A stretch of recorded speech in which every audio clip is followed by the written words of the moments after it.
Hello, Namaskar guys. Today we are going to see one more poem from the first flight, which is given at page number 61 in your textbook. The title of the poem is Amanda. It's a very easy poem having a good moral. Before we proceed into the poem, let's we read the instruction which is given at the top of the poem. And here it is said that every child feels that she or he is controlled and instructed not to do one thing or another. You too may feel that your freedom is curtailed.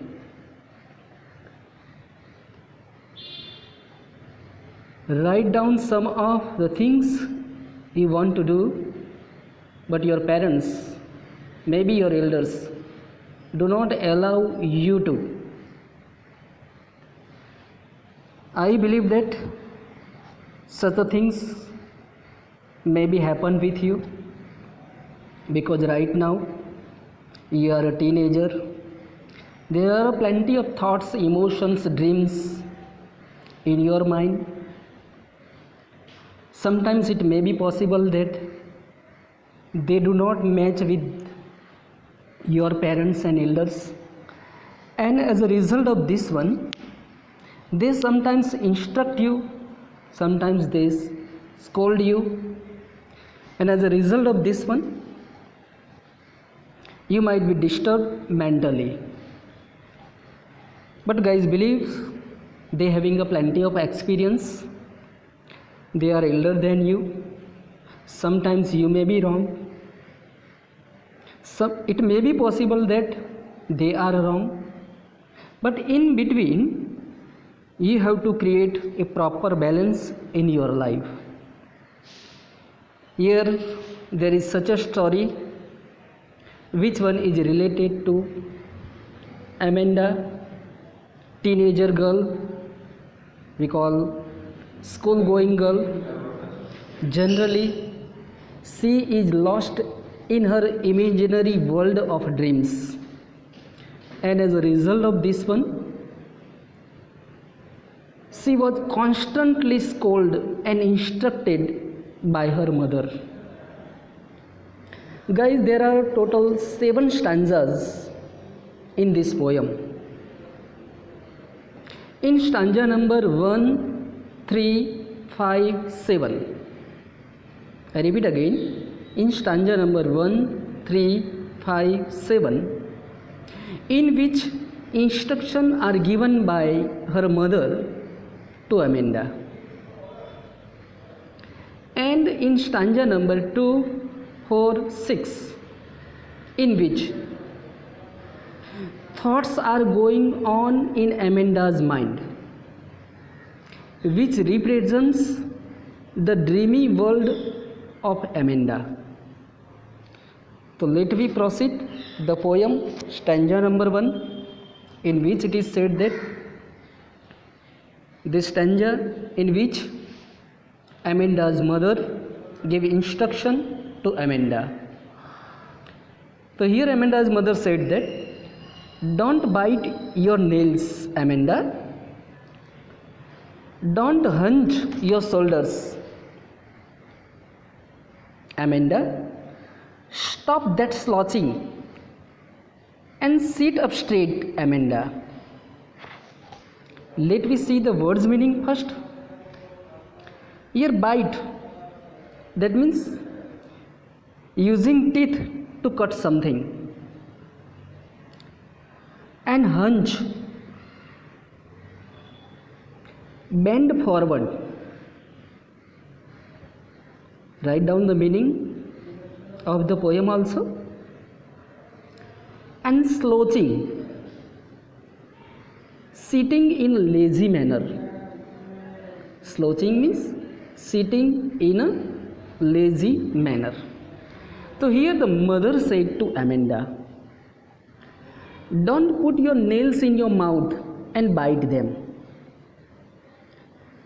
Don't lower down your shoulders, Amanda. Stop bending down and sit up straight, Amanda. Such a type of instruction are given by her mother to Amanda. But what is the response from Amanda's side? Let me proceed in stanza number 2. Here it is said that there is a languid emerald sea where the sole inhabitants is me, a mermaid drifting blissfully. Let me proceed. Let me see first the word's meaning. Languid means calm or peaceful, we call it. Languid means calm or peaceful. Emerald. Here the meaning of emerald is green precious stones. Green precious stones. Emerald mill. But here this word it is related to sea, which wants to indicate green sea. Below that one,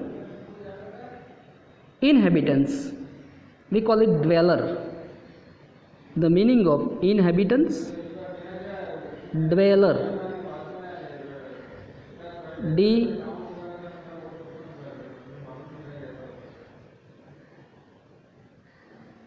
W double L E R. D W E double L E R.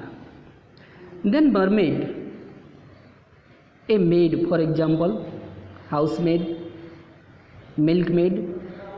Similarly, maid, M-A-I-D, maid with a tail of a fish, we call it jalpari. Next one, last line, drifting, moving leisurely, मस्ती से घूमना जिसको हम बोलते हैं. And last word, blissfully, in a state of bliss और in a state of happiness we call it, आनंद में. तो in the second stanza Amanda is lost in her imagination and doesn't bother what her mother is instructing to her to do. She imagines herself at a small island where the sea is calm, where the sea is completely peaceful. There is no any particular kind of noise, and look greenish like an emerald. The water of the sea which look like completely green like a emerald stone. And she imagines that she is the only inhabitant on that island. There she would drift around blissfully like a mermaid freely. Here Amanda is lost into the imaginary world, and now she wants loneliness in her life, and as a result of this one, she imagines that she is walking on such a seashore like a mermaid, like a jalpari we call it, where she wants to enjoy her life. There is no anyone who disturbs in her life, and as a result of this one, she does not give any response regarding the instruction which are given by her mother. Now, stanza number 3, in which Amanda's mother said that, "Did you finish your homework, Amanda?" Just to see question it is asked, so the figure of speech is interrogation. "Did you tidy your room, Amanda?"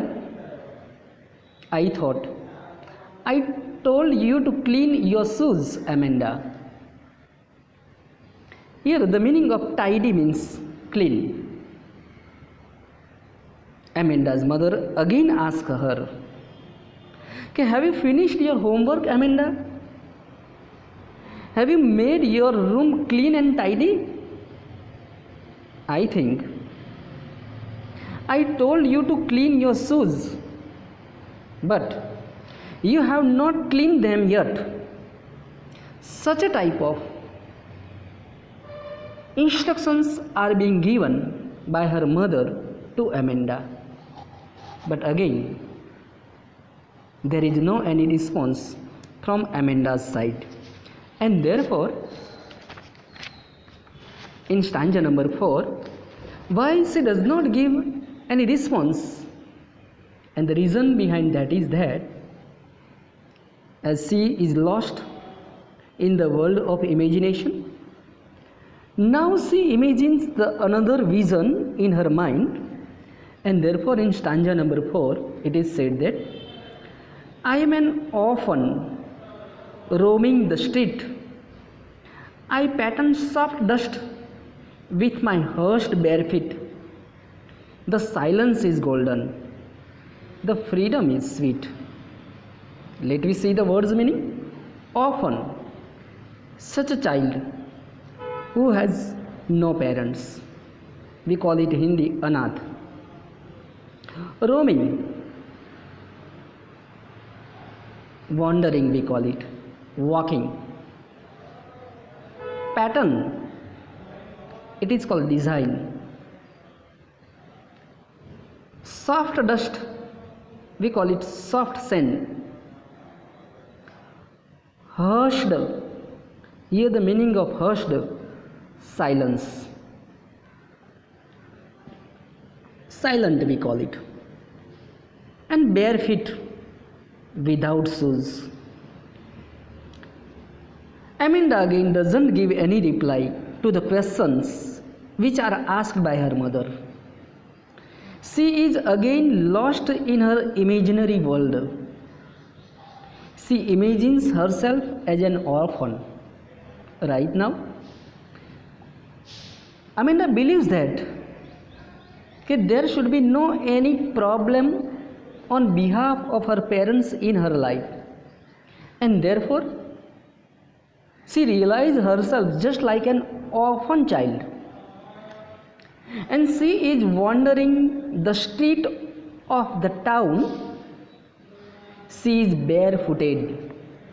There are no shoes on her feet.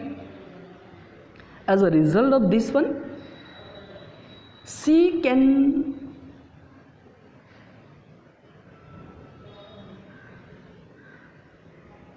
get the advantage of the soft sand. She can realize the pleasure of the soft sand when she walks on it. As her bare feet walk on the soft sand, and their movements create design and patterns on the soft sand. She wants to see the pattern of her feet on the soft sand, and as a result of this one, she does not want to wear shoes on her feet. She realized that silence is golden, and the freedom is sweetest thing in the world. And definitely, guys, freedom is the greatest virtue in this world. But whenever you are instructed by parents, maybe by teachers, maybe by your elders regarding the do's and don'ts, so it's create a problem in your personal life. And Amanda does not want any interference from anybody else, and as a result of this one, she dreams herself to be an orphan. Now in stanza number 5, again there is an instruction on behalf of the mother, in which she said that don't eat that chocolate, Amanda. Remember your acne, Amanda.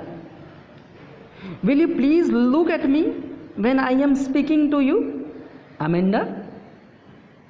Now the meaning of acne means pimples on the face, especially in the teen age. such pimples which arise on your cheek. As a result of this one, Amanda's mother is giving instruction to her and says, "Don't eat that chocolate, Amanda. Remember, you have acne and must be careful, Amanda. Will you please look towards me when I am speaking to you, Amanda?" And after listening this, maybe Amanda neglects the instructions which are given by her mother, and as a result of this one, she does not give any response to the questions of her mother. Ultimately, stanza number 6, in which Amanda again see another imagination, and in which she dreams such an imagination. "I am Rapunzel, I have not a care. Life in a tower is tranquil and rare. I will certainly never let down my bright hair." Here Rapunzel. Rapunzel is a name of a beautiful fairy living alone in a tower.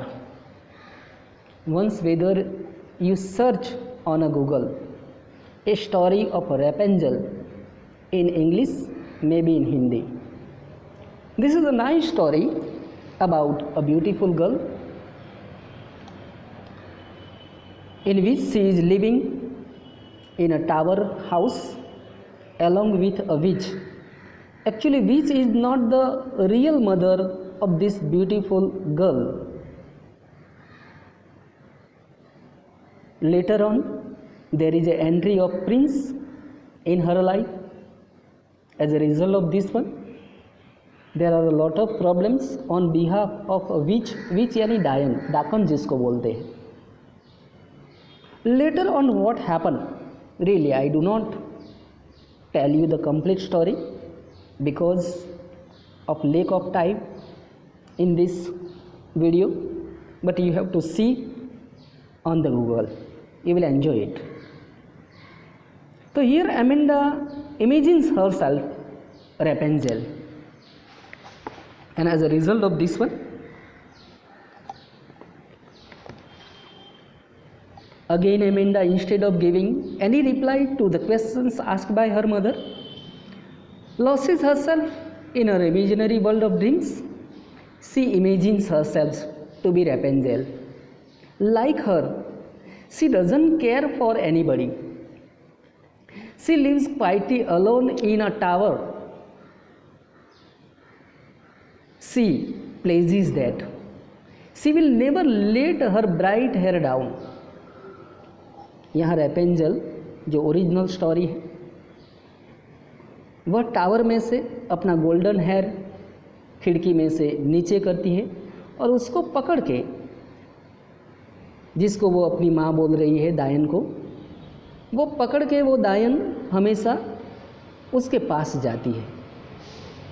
But here Amanda, being a Rapunzel, she does not want any interference on behalf of her mother, and therefore she does not want to let down her golden bright hair. Now, in the last stanza, again there is an instruction on behalf of her mother, in which she said that, "Stop that sulking at once, Amanda. You are always so moody, Amanda. Anyone would think that I nagged at you, Amanda." Sulking, feeling unhappy, we call it. Last stanza in line number 1, sulking, feeling unhappy.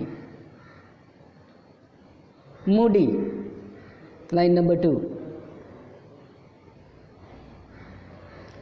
Unstable nature, we call it. We call it obstinate, the person who does according to his or her own ideas, thoughts we call it, जिसको हम बोलते हैं ना जिद्दी. And nagging, N-A-G, nag, to nag, it is verb. Taunting and troubling, to give taunt and trouble someone's. So in the last stanza, Amanda's mother asked her not to look unhappy and said she should look a little more cheerful. Amanda has been very moody and of unstable nature. She asked her again to look cheerful. Otherwise, people will blame her mother of nagging and troubling her continuously. Guys, sometimes the parents especially compare you with another children of your relatives, maybe the another children of your society or the nearby. And whenever your comparison is done with other children, and at that time you are lagging behind somewhere, maybe in the field of good manners, maybe in the field of education, at that time, now and then you are being scolded by your parents. Same things happen with Amanda also. Amanda's mother, who has a fear about the other people might instruct Amanda's mother that in the complaining manner we call it, okay, you are not taking enough care of your daughter, and therefore Amanda's mother, who instruct now and then to Amanda to take a little bit care in her individual life. Now let's see the figure of speech in the given poem. Stanza number 1, line number 3. Antithesis write down, because slouching and sit up straight are opposite words. Similarly, stanza number 2, personification. Here the sea has given the human quality of being peaceful as well as metaphor, because sea is compared with a green precious stone. The two figures of speech are there in the same line, personification and metaphor. Next one, stanza number 3, interrogation, as well as repetition. Did you, it is repeated twice. Here exclamation, as exclamatory mark is used. Next one, in stanza number 4, I am an orphan roaming the street. This one, metaphor. Amanda is compared with the orphan child. And the last one, the silence is golden, the freedom is sweet.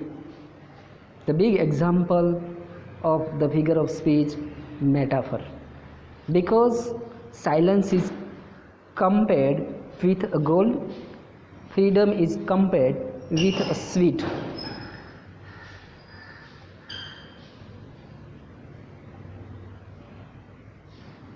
Next one,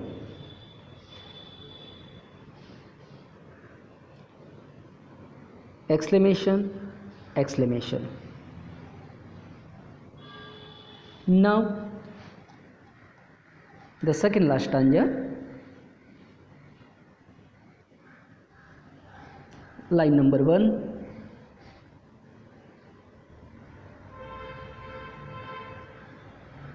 metaphor. There is a comparison between Amanda, Rapunzel, as well as Litotes. negative word it is used.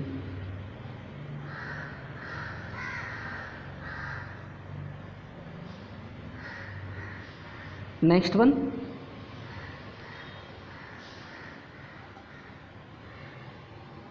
exclamation, last line. And ultimately the last stanza, line number 1, alteration, because the consonant sound s it is repeated at the beginning of the word stop and sulking. In the same line again exclamatory mark it is used, so it is a exclamation.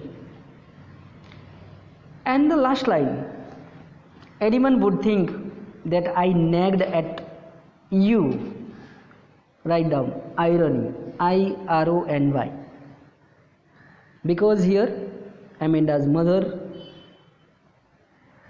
who constantly nagging her daughter, who is always lost into the world of imagination. So here meaning it is quite opposite, therefore it is a irony. That's it in today's video. Write down the questions answer in your classwork copy. Thank you.